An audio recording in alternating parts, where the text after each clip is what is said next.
British intelligence ने ISI को training दी थी, जिससे ये संगठन और मजबूत हो गया। ये सहयोग आज भी चल रहा है, जो पाकिस्तान की ताकत को और बढ़ाता है। अब बात करते हैं कि आईएसआई ने भारत के चारों ओर आतंकवादी गतिविधियों को फैलाने के लिए कई संगठनों की स्थापना की। इन संगठनों ने भारत में कई बड़े हमले किए हैं, जैसे लश्कर-ए-तैयबा और अल-कायदा जैसे आतंकवादी समूह आईएसआई के सहयोग से बने हैं।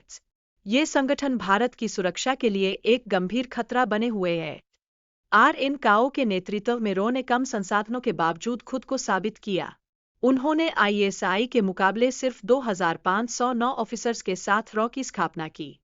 रो ने 1971, 1984 और 1999 के युद्धों में अहम भूमिका निभाई। इन युद्धों में रो की रणनीतियों ने भारत को जीत दिलाने में मदद की। रो ने पाकिस्तान की आतंकवादी फंडिंग को उजागर कर उसे अंतर्राष्ट्रीय स्तर पर ब्लैकलिस्ट करवाया। यह भारत की कड़ी नीति का हिस्सा था। पाकिस्तान ने आईएसआई के जरिए मिजो और नागा विद्रोहियों को ट्रेनिंग दी। ये सब भारत के खिलाफ एक बड़े युद्ध की तैयारी का हिस्सा था। 1966 में मिजो नेशनल फ्रंट ने भारत से स्वतंत्रता की मांग की, जिससे मिजोरम में हालात और बिगड़ गए। इस विद्रोह ने पूरे क्षेत्र में अशांति फैला दी।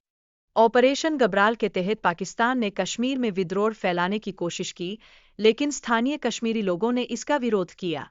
इससे उनकी योजना विफल हो गई। इंडियन आर्मी ने लाहौर पर कब्जा किया, लेकिन पाकिस्तान ने हार मान ली। यह जंग भारत के लिए एक बड़ी जीत थी।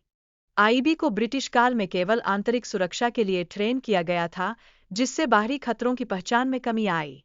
रो की स्थापना के बाद इंदिरा गांधी ने बाहरी खतरों पर नजर रखने के लिए एक खास इंटेलिजेंस यूनिट की जरूरत महसूस की।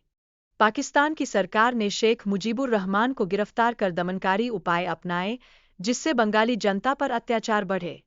ईस्ट पाकिस्तान में हालात को काबू करने के लिए रो ने रणनीतिक कदम उठाए और पाकिस्तान के खिलाफ योजना बनाई। हाशिम कुरैशी नाम के एक एसेट को ट्रेन करके श्रीनगर भेजा गया, जिससे पाकिस्तान के आतंकवादियों के खिलाफ एक बड़ा ऑपरेशन शुरू हुआ। हाईजैक की घटना के बाद हाशिम ने 26 पैसेंजर्स को छुड़वाने के लिए बातचीत की। यह वाकई बड़ी ब्रेकिंग न्यूज बन गई थी। इस ऑपरेशन के दौरान भारत ने पाकिस्तान के एयर स्पेस को काटने का फैसला किया, जिससे मिशन का पहला चरण पूरा हुआ।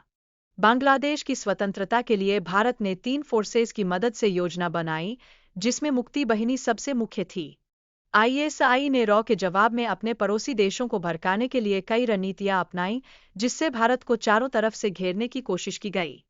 रॉ ने कई सीक्रेट ऑपरेशंस किए, जैसे ऑपरेशन कैक्टस और ऑपरेशन फ्लावर, जिससे आईएसआई के घेराव को चुनौती दी गई। रॉ की मजबूत कार्यवाही के चलते पाकिस्तान के आईएसआई चीफ को माफी मांगनी पड़ी, जो रॉ की शक्ति को दर्शाता है।